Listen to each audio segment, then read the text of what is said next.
Hey there. I wanted to welcome everybody to this April series that we've been doing, and I wanted to thank Deeper Dive Learning and Cloud9 World for the opportunity to spend a little bit of time with y'all and talk about resiliency during this crazy time that we find ourselves in. I'm going to be talking about helping kids survive and thrive in uncharted waters. I'm Tara, the Connection Coach, and I am thrilled to be here. Let's jump in. How about it?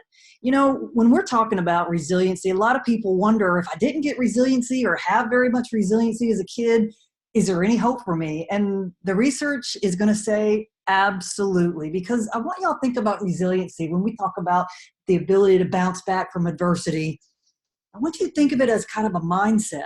And with that mindset, when you're faced with adversity, people that are really resilient have particular skills and behaviors that they pull on to help them navigate those uncharted waters. So that's the good news from the very outset, is that yes, resiliency absolutely can be developed, and we're going to talk about that. I also want to encourage you to take a picture of this slide, because it is a great touchstone for anybody working with kids of any age, and it really does help give you an idea of all of the factors that, when they exist in the life of a child, is going to drastically increase resiliency. If you notice the very first one, close relationships. And what research says regarding resiliency is that positive relationships with caring adults is one of the key absolute factors for helping kids increase that resiliency. If you go on down the list, there's a couple I want to point out to you. Feeling in control. So the converse of that is when a person in the midst of crisis does not feel like they're in control or have any control, it has a damaging effect on their mindset and their ability to navigate through that crisis. So one of the things I'm going to encourage both parents and adults, in whatever capacity you're interacting with kids, is to figure out, how can we allow that child to have some choices and have some control in their day-to-day activities. I know that there's people that struggle with perfectionism, and it has to be done just the right way. And now is the time to really embrace the messiness and allow for things not to have to be perfect. And when we're looking at helping a child feel like they have some ability in all of this craziness to have a voice and a choice, that can have a huge impact on how they're dealing with the day-to-day unknown of this pandemic. The other thing I wanted to point out really quickly is helping others. And I'm going to encourage adults to systematically, intentionally focus on ways to allow for kids to be put in positions of service during this time that they're at home. And some examples just off the top of my head that I've shared with people throughout these weeks. I didn't even know that April was letter writing month. I found out about it in, wait for it, my AARP magazine. And I thought, well, how cool was that? I didn't know that that was a thing. I've always been a big letter writer, but some people never have. And some kids have never gotten a piece of mail. Well, what a cool time for us as parents or other adults in kids' lives to get them to write letters to relatives, to cousins, to the retirement community in your hometown, to a military base. Anything that we can do to get kids focused outside of themselves and onto others is a really, really powerful part of navigating these uncharted waters. The very last one I want to point out was finding positive meaning in the midst of crisis. And what a great time for us as a family unit or as a school community to help kids start verbalizing what's good, what is the good that's come out of this? What are some of the positives that we can look at and hang on to and realize, man, if not for this, this never would have happened. And so this list I'm going to encourage you to hang on to and refer to often. If you're not familiar with Dr. Brooks' work, he is a pioneer in the resilience field.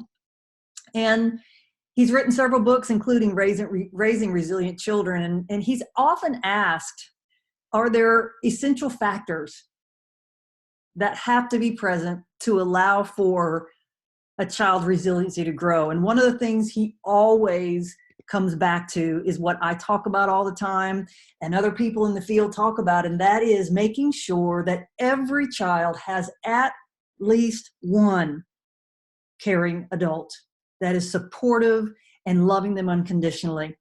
And what we found is that when this happens, a child's entire trajectory can be changed. I want to share an example with you. Some of you might be familiar with the comedian Tiffany Haddish. She has had a tremendously rough life. And there were things that were thrown at her from every direction. Her family was torn apart. Her mother to this day is still dealing with a disability caused by the second husband of her mother. And her family, siblings were split apart. She was in foster care for a while. But throughout all of that, she had a caring adult who ended up being her social worker. And her social worker was dialed in to Tiffany and realized that Tiffany had a gift of comedy and making people laugh.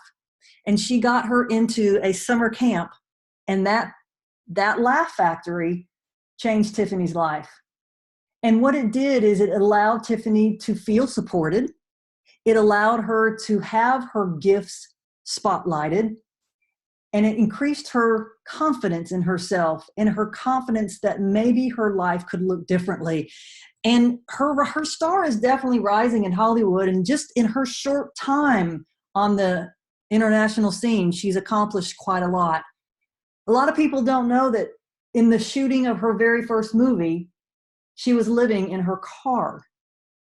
And I read that and I thought, if that isn't a sign of a lot of coping abilities and behaviors that were instilled in her to allow for that level of resiliency to sustain her as she was shooting this movie, I don't know what does. And so I'm going to ask you to really think about, when we know that the research says that we're hardwired to connect, how are we doing? How are we doing really getting past the surface interactions and helping kids really feel seen and heard and validated? I want to throw out just a few points in regards to this concept, and that is that kids desperately need to connect with caring adults, and in the best of times, they do. But right now, more than ever, we need to make sure that we're getting adults in the lives of kids. Another thing I want to point out is it doesn't take a lot to have a really meaningful connection with a child. Sometimes we think, oh, we don't have time to spend the hours. It's not hours. Sometimes it's seconds that touch a child and begins to build that level of trust and desire to build on that relationship with an adult. So I want you to really think about, it's the quality of the interaction, not the length of time. Another thing is that it doesn't matter what your title is. I do a lot of training with support staff in all kind of organizations, and I'm constantly reminding them, you might be the person in this organization that can connect with that particular child. You never know. It's just us being willing to be a servant leader and show up in a way that makes that a possibility if the opportunity presents itself. And then the last thing is, you never know the impact that your connection is going to have on a child. I doubt very seriously that that social worker that was working with Tiffany Haddish thought that there'd be a 1,000,000 to 1 shot that Tiffany's career would blow up like it did. But that wasn't what she was focused on. She was just focusing on nurturing her gifts at that time. So I want to share a really quick story, and this is another great tool for your toolbox. The author of this book, Mentors, Masters, and Mrs. McGregor, asked people from all over to just send a letter in and talk to her about a pivotal time in their educational journey. And there's long letters and short letters and letters from famous people and not famous people. And the shortest letter that I found in that book was from a 50-year-old anonymous person. So think about that. This situation in their educational journey was pivotal enough that they would stop their life and they would send in a letter to this author. And this is what the letter said. In 3rd grade, my music teacher noticed me. She smiled at me and acknowledged that I was there. This was unlike any other teacher I had had or my parents. That feeling has stayed with me my entire life. When I say it's the quality of the connection, truly exchanging a laugh with a child, eye contact and a smile with a child, a compliment, those kind of things are what resonate with a child. And for some children, like this 50-year-old anonymous person, that had a profound impact because they'd never experienced something as simple as that kind of human connection before. I was on my elliptical, my YMCA, when YMCA was open, and I looked out and they changed the billboard that I could see from my elliptical, and I about fell off because this is what it said. And I don't think that the YMCA is going to lie because they're a church-affiliated organization. Students that have a caring adult role model are 65% more confident in their school performance. 65% when there is a caring adult that is there supporting them and loving them and cheering them on. And so the resiliency piece is directly tied in to those relationships. Bonnie Bernard, if you're not familiar with Bonnie's work, get her in your toolbox. And Bonnie wanted to look at schools and take a different look at the research that she was focused on. She wanted to know if we really focused on the environment that the kid was coming into every single day for 180 days. Could I find characteristics of schools that we could document that were helping increase resiliency, and what were the characteristics of those schools? And she found 3 characteristics of these schools that they could absolutely document through their research that resiliency was being increased. And not surprisingly, the very first one was supportive relationships. Number 2 was high consistent expectations.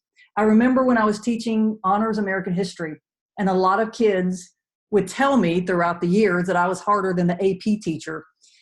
And I was really, really hard on them for a lot of different reasons. But a lot of them took advanced placement courses or honors classes to have it look good on their resume as they tried to get into college. And I remember the very first time we were studying and drilling for the first test of the year, and somebody raised their hand and said, "Miss B, is there going to be a word bank at the top of the test?" I said, "I thought you said you wanted to go to college." "Well, we do." And I said, "Well, I've been to college. And I ain't never had one professor give me a word bank at the top of my test. So no, you're not going to get a word bank at the top of your test." And I sat and watched a room full of teenagers about have a meltdown. And what I realized was they needed some tools in their toolbox. They needed some protective factors to allow for them to change the internal dialogue of what was causing the doubt, to say to themselves, "I don't have the capability to take a huge amount of information, get it in my head, and access it during the test." So high consistent expectations for kids is imperative to help increase their resiliency.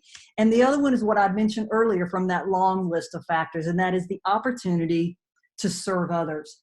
So I want to look at just a few things from a body of research, and that is, what does it look like when we're supportive and we're showing the level of interaction that's going to increase resiliency?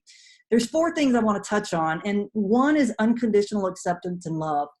And unfortunately, there are families that often the messaging is, if you misbehave, you're a bad child. And I have had conversations with kids who had internalized that belief that because they had struggles and they were dealing with trauma in their life and they were responding in a way that often was interpreted as misbehavior instead of stressed behavior, they had begun to believe that they were a bad child. And so I'm going to talk a little bit about the importance of that unconditional love and acceptance. Another is focusing on their strengths instead of what they can't do, really dialing in on what can I pull out of that child? How well can I get to know that child to be able to identify some strengths, just like Tiffany Haddish, a social worker, did when she identified a strength of making people laugh. The third thing is helping kids learn to deal with both successes and setbacks. And I'm going to talk a little bit about that because I geek out on the whole mindset, resiliency and grit thing, and this is tied directly into that. And then the fourth thing is teaching children problem solving and decision-making skills. A lot of kids, unfortunately, either have parents that are totally checked out or parents that are helicopter parents and don't want them to experience anything. And so they schedule everything and they hover and they don't let their kids have a thought of their own. They're always there making the decisions for them. So I'm going to talk a little bit about that as well. When we talk about unconditional love, I love this quote, and I use it in most of my keynote speeches and my trainings that I do, because there are a lot of kids that I have worked with coming to my class when I was still teaching and coaching that were in pain. And I've unfortunately worked with a lot of teachers that love their content and they kind of tolerate the kids, and the kids that don't show up and fall in line are the ones they struggle with. And what I want to encourage each of us to do is to look at the fact that during this time when kids' lives have been slam dunked and everything is turned upside down and there is no normal and there is no end in sight, there's going to be behaviors that come out because of the emotions that kids are trying to work through. And I want to encourage us to also remember that the kids that aren't getting the love at home are going to be seeking that in the school setting. So imagine all those kids who now cannot go to the school setting and the struggles that they're dealing with. I also want to encourage you to take a snapshot of this, because these are just a few of the things that can happen when the brain and the body and the emotions are struggling with trauma, whether ongoing or situational. And you can see from this that there are a lot of things that could be causing some of the behaviors that we see in kids, and we have to continue to work through that and, again, show them unconditional love and acceptance. I love this. The kids who need the most love will ask for it in the most unloving ways. And that is very true. And if you've worked with kids for any amount of time at all, you know that a lot of kids show up like this, and they have their emotional dukes up, and they're working hard to keep us from interacting with them, although we know from research we all crave human connections. And so we've got to work harder to get beyond the shark fin and get down to what's really going on, because every piece of behavior coming from a child is simply communication. We've just got to figure out, what are they trying to tell us? I want to share this piece of this quote with you, because I loved it when I saw it and I've never forgotten it. Every time you think of calling a child attention seeking, reframe it. Reframe it and remember that they're really seeking connections, because we are fundamentally at the DNA level driven to connect with other human beings. I want to also remind us that we are directly impacted by other people's energy and emotions. And one of the things I want you to take away from today is to think about, how are you showing up? And is your emotional state and the energy that people are feeling from you something that's going to be calming? Because of the mirror neurons in our brain, we do pick up and we are impacted by other people's negativity and anger and depression, just like we are their happiness and positivity. And so we've got to be really, really careful to remember that we are going to impact people. It's just a matter of, is it going to be positive or negative? I remind people all the time that you can't read a book and run from a lion at the same time. And if we had some time to dig into it, we could, have a chat on this about what are the lines, but a lot of the lines because you're living in it and you're running from some of them too. And so I just want us to really, really recalibrate and make sure going forward we're helping to do everything that we can to help those kids stop running from lions. Next thing I want to talk about is focusing on their strengths. Focusing on their strengths, because research says that resilient people know that they have the capability to overcome, so they don't fall into the victim mentality. They don't fall into, oh, why me? They fall into the, we're going to get through this. We're going to get through this. And through that mindset, it allows for people with resilient cores to always have the, I'm going to adapt to this. I'm going to figure out how to be fluid with this, and I'm going to figure a way through it instead of having it crush me. When I started working in Long Beach, I was working with a lot of gang members, but there was also a group of kids called taggers, and they formed tagging crews. And the whole thing with the tagging crew was to compete against other tagging crews in the city. And you were given a nickname called a moniker. And that nickname or your moniker was what you would often spray paint up all over the city to represent your crew. And so they would compete with each other as far as how high and where in the city they could get their moniker. Well, some taggers were also very brilliant artists. And I started realizing that some of my kids were letting me know they had strengths by me getting to know them and know that they were taggers. And it was up to me to figure out how to pull that out. And so some of these pictures are pretty amazing. And if you think about the fact that this is freehand, this is with a spray can, and a lot of the kids looking over their shoulders, waiting for the cop to roll around the corner so they could run. This is pretty darn impressive that they were able to create this kind of beauty just from what was in their minds. Now, some of them weren't that talented. I call this low-hanging fruit. But some of them were very, very committed and driven to represent their crew. And they were willing to literally risk their lives to be able to spray paint and represent their set and their crew. And when I started realizing this, and I started seeing the level of dedication that some of my students had, and I started thinking about what are the qualities that they're showing me? What are the strengths that are right there in front of my face if I'm just looking at it? I had a list a mile long. And so when I had kids that I connected with and built that rapport with and put enough emotional deposits in their bank account, and they turned in an assignment that was very subpar for their capabilities, I then was able to go back to them and say, you know, you are very committed to your crew. And I know that your moniker is very important because I see it all over Long Beach. Well, guess what? Your name that you put on your paper every time you do an assignment is also very important because it not only represents you, but your family. And so that kind of dialogue and framing it in a way that pulled on their strengths, it wasn't putting them down, it was letting them know you have so much more ability that you're capable of, and the responsibility that comes with you living up to and representing your name of your family just as you would your crew is just as important. And there were times when I would ask them, as I would ask my athletes, if you worked for you, would you fire you? And you know, a lot of kids would be honest and they go, yeah, probably so. And it's like, okay, you're the CEO of your life. The buck stops with you. So if you're telling me that you deserve to get fired, then you need to do it another way. And I would also find ways to help them understand that their brain was just like the muscles that a lot of them would go and they would work out and they would build. And my kids were tough. And I know full well that they want a chance in the world that they go out on the streets and get punked. They wouldn't back down from people. And so I was able to use that strength of they're willing to stand their ground on the streets and bring it into a conversation in the classroom academically that they could understand.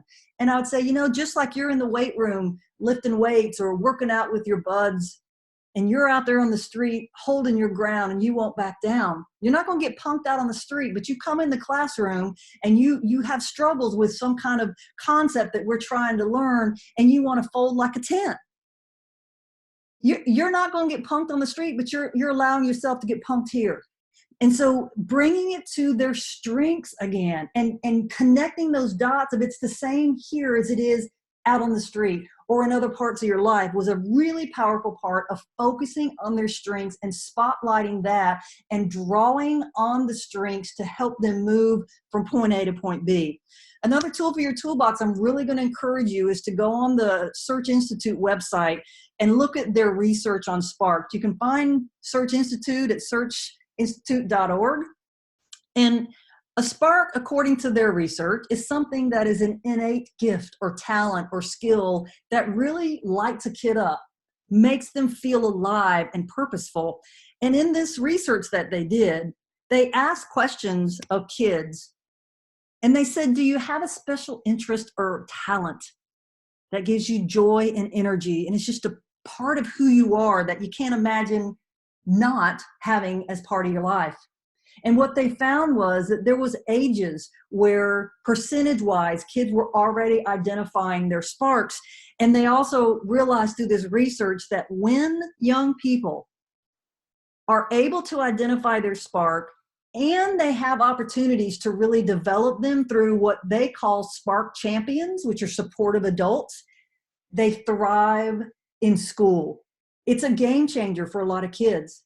Having adults help them identify or acknowledge a kid who already knows that they have a spark, and then being that spark champion is absolutely pivotal. And I wanted to share this because it kind of gives you an idea of how you can have the conversation with kids around sparks, because sometimes it's something they're good at. I'm great at dance. I'm great at writing. I'm great at making people laugh. That's a skill or a talent. It might be something that you care very deeply about. I want to get the plastic out of the ocean. I want to help rescue animals. I want to help take care of old people. Those are things that you care deeply about. And then a quality that you might be known for, that kid is very empathetic. She's a great listener.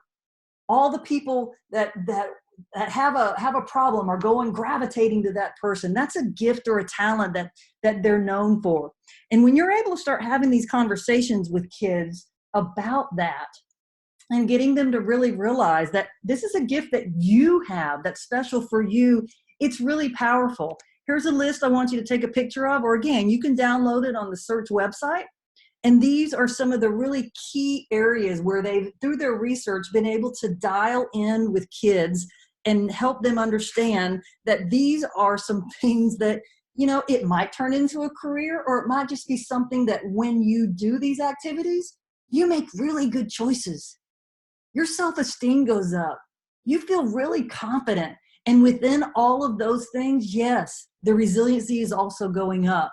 This is another form that you can download and you can get a hold of that will help just deepen the conversation about helping kids really get focused on, are there things in my life that really light me up and I lose time when I'm doing them.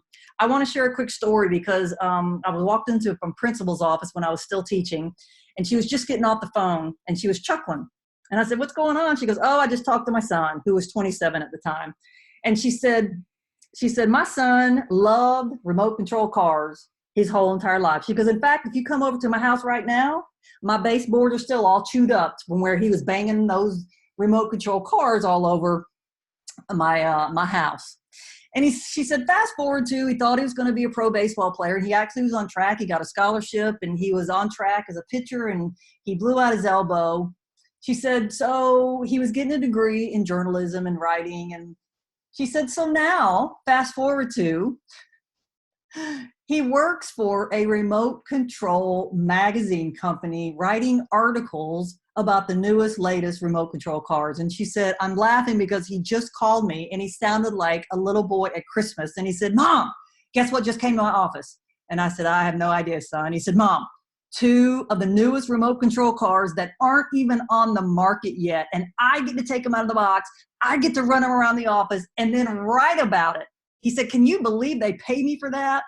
And you could just tell as she was sharing that story how happy she was as a mom that he was able to take some of his sparks and actually turn them into a career. And for a lot of kids, they don't believe that's even possible. So I'm going to really encourage y'all to start having these conversations, spend some time on Search's website, and start being that person that can be a spark champion. Because here's the rest of that came out of that research. There's only 37% that can even identify an adult that even know about their spark. Think about that. Only 37% of kids can actually think of an adult in their life that even knows anything about any of their sparks. And then there's only 55% of those that say that they have someone that, if they know about it, actually support them. So this is an area that we can absolutely drill deeper to support kids in a totally different way. The third thing I want to share is helping kids deal with both setbacks and failures and success. And as I mentioned earlier, there's a lot of parents that want to do everything to keep their kids from having any kind of setbacks or failures. And one of the first things I'm going to encourage you is to think about, are there ways that I can have a better understanding of how that child is even viewing success and failure? Because that's really important that you dial into that first before you could ever help have a shift in the mindset of a child who's struggling with setbacks. I want to share with you really quickly the world record for an arrow hitting the target was set by a man named Matt Stutzman. And he hits a target that was 310 yards away. So imagine standing on the end line of a football field, lining up 3 football fields end to end to end to end. And that's how far he fired an arrow and he hit the target. And that was a world record at that time. The thing a lot of people don't know about Matt is that he had a little bit of a disability because he was born with no arms. And he taught himself through hours and hours and hours of hard work how to load an arrow into his bow, how to draw it back, and how to fire it. And his level of resiliency throughout his whole entire life was due directly to his adoptive parents, who were absolutely determined that he would not have a fixed mindset and he would not doubt his abilities in anything he chose to do. When we're talking about a fixed mindset, a lot of adults and a lot of kids believe this false premise that we used to believe. We used to think that intelligence and talent were fixed. We know now that that's not true. And we've got to help kids understand that you can't expect to start tackling a very new concept or a new skill and it be successful right off the bat. We've got to help them understand it's not only expected, but it's okay that you don't get this right off the bat. And that goes to me encouraging everyone to have those conversations to get really clear on what are your definitions and your viewpoints when it comes to success and failure. A formula that I want you to give kids is this. I use this with my kids in Honors American History, and I do life coaching, and I use this with my life coaching clients right now. I continually battle that belief they had of, oh, my IQ is not that high. I'm not that smart. And I reframe it and help them understand that you're the one that's the CEO of your life, and you're the one that's in control of how hard you work and for how long. So if you don't like the test grade you got, my question is, how long ago did you know that the test was coming? Okay, 2.5 weeks. And how long in those 2.5 weeks did you put in sustained effort? And so it really does give them a roadmap and puts the responsibility in their lap, which is what kids need to be able to build their self-esteem and increase their confidence in their ability to do something that they say they're going to do and follow through. I love this quote from Tom Watson. He says, you want to know the secret of success? Double your rate of failure. And again, we have got to create the environment that says to kids, failure and setbacks in the journey to mastery is part of the process. This is a perfection-free zone. Mistakes are welcome. That's one of the reasons I made this line of posters, because I want kids to have it square in their face as often as possible as reminders that it's okay to make mistakes. I used to tell my kids, if you get this the very first time I share it with you and teach it to you, there's something wrong as far as my level of expectation and the volume of information that I'm giving you. I want it to be hard. I want it to have to come back to it time after time to get it in the synapses switches, in your long-term storage. It takes work. It takes sustained effort over time. If you've not heard of Sarah Blakely, I want you to Google her. I want you to pull up, I can't play the video right now, but I want you to find her interviews of her talking about how she and her brother were raised by her father. And he would ask them at the dinner table, hey kids, what'd you fail at this week? And she jokingly says, we better have an answer. And she said, I remember one time I told him, well, Dad, I tried out for the school play and I didn't make it. And he jumped up and high-fived me. He's like, way to go, Sarah. I'm so proud of you. And she said, it began to dawn on me that the failures were necessary in the journey to my success. And me being scared to try things because I might fail, it was evaporated because my dad was continually creating that environment of course you're going to try some things and fail. And I'm so proud of you. And that's part of the process. So that's one thing I want you to really work on with kids is figuring out, what are they telling themselves about success and failure? Are they really putting in sustained effort plus time? And are they feeling empowered with their ability, if they do that, to be successful? The final thing I want to throw out is teaching kids problem solving and decision making skills. And I mentioned briefly earlier, there's a lot of parents when I'm working with my teen life coaching clients that don't want their kids to fail. And I've told them this exact thing.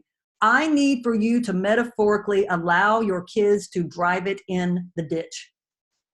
What better time to screw up and to feel the pain of a really bad decision than with parents that are supportive, other adults in their life that are supportive, and help them walk through the process of, yeah, that didn't feel too good. Kids need to experience that because that's the only way they're going to learn and grow in their ability to trust their decision-making processes. This is another thing that is really powerful for kids to hear. That's the reframing I'm talking about. The failure and the struggles that we experience as we're going through and mastering different things, that's what the learning process is about. And how our kids view that and their struggles within it is going to be a huge indicator of the level of resiliency that they're able to instill in their life. You know, the decision-making process that Stephen Curry had, when everybody was telling him he was too small, he was too slow, he didn't have good leadership skills, he had a decision to make throughout his whole entire life because he was always one of the smallest players on the court. And I would encourage you to Google draft report commercial with Stephen Curry. And you'll hear him reading some of the comments that the experts, the people that were observing all of these players and rating them before the pro draft, were saying about him. And it wasn't pretty. And you talk about a kid with a tough mindset and an amazing amount of resiliency, he's one of them. And because of his resiliency and his choices that he made to continue on the path that he believed was his to own, he's won titles. He's won scoring titles and NBA titles and most valuable titles. And he's shown that that is the power of continuing to make a decision based on my belief in myself, and that belief continues to grow as resiliency increases. Another thing I want to encourage you to do is to incorporate the personal integrity account. And this is from Stephen Covey's 7 Habits of Highly Effective People. I use this with my students in my classroom. And basically the personal integrity account definitely is part of the resiliency piece, because what it says is, I've got this account that is going to strengthen my personal integrity or weaken it. And when I set a goal and I work to accomplish it, I make a deposit into my personal integrity account. And when I set a goal and I let myself cop out and I let myself make excuses and I don't meet that goal, I make a withdrawal in my personal integrity account. And the more deposits a child makes by setting goals, following through, accomplishing them, is the foundation of their ability to believe in their capabilities when it comes to dealing with adversity, setting bigger goals. And so what you can do is just on a file card every week, just sit down with your kids and say, I'm going to put my goals for this week, and y'all put your goals, and we'll circle back around and we'll just see, did we make a deposit or withdrawal? And this practice of setting a goal, having that reminder, stare them in the face with that file card throughout the week, and knowing you're going to be held accountable and you're going to have to tell us, did you make a withdrawal or a deposit, is a really powerful component to helping kids grow within their resiliency. I love this quote, and if I was still in the classroom, this would be a big old banner up at the top of the classroom wall that they couldn't get away from. And it simply is, when you figured out what your why is, when you figured out what is it that I'm setting that goal for, when that why is big enough, it's amazing what happens to your excuses and how strong your self-discipline comes as that why comes into focus. And that's another really key component in helping kids develop that resiliency, is challenge them on why are you saying you want to accomplish that goal? And what are you doing about it to make that happen. I would tell my kids, don't come into my classroom yapping about you wanting to be a pro athlete. And I'm hearing from your coach that you're dogging it in practice, you're cutting corners, you got an attitude issue, you're joking around academically in other classes. That those aren't habits that are going to get you to your dream. So you either get really clear on what your why is, you get really clear on you are the CEO of your life, or stop talking and quit wasting oxygen in my classroom. Because if you tell me you want to be a professional athlete, then the habits that you've got today and tomorrow and the next day are going to be the building blocks to lead you to where it is you're saying you want to go. So either show me or pipe it. It was really that simple. And I held their feet to the fire. So the personal integrity account is a really powerful tool that you can use to do that. I'm going to wrap up here, and I just want to remind us every day, in all of our interactions, we never touch another so lightly that we do not leave a trace. And I want us to leave here, and I want us to go out and recalibrate and recharge and set that intention that says, I'm going to make sure that every person's day is better because they interacted with me. Y'all go love your kids unconditionally. Help focus them on their strengths. Help them make their own decisions and support them in that growth. And if there's anything I can do, just let me know. I want to thank again the sponsors, Cloud9 World and Deeper Dive Learning. And again, I want to encourage you, if there's anything that I can do, do not hesitate to reach out. I've got a staff that keeps me in line, and I absolutely answer emails and phone calls. I'm here for you. If you want to go to my website, there's a resource tab with a lot of really good resources that you're absolutely welcome to download. Y'all go make sure that throughout this whole entire time, y'all are slinging that dopamine and flashing the pearlies. Y'all have a good one.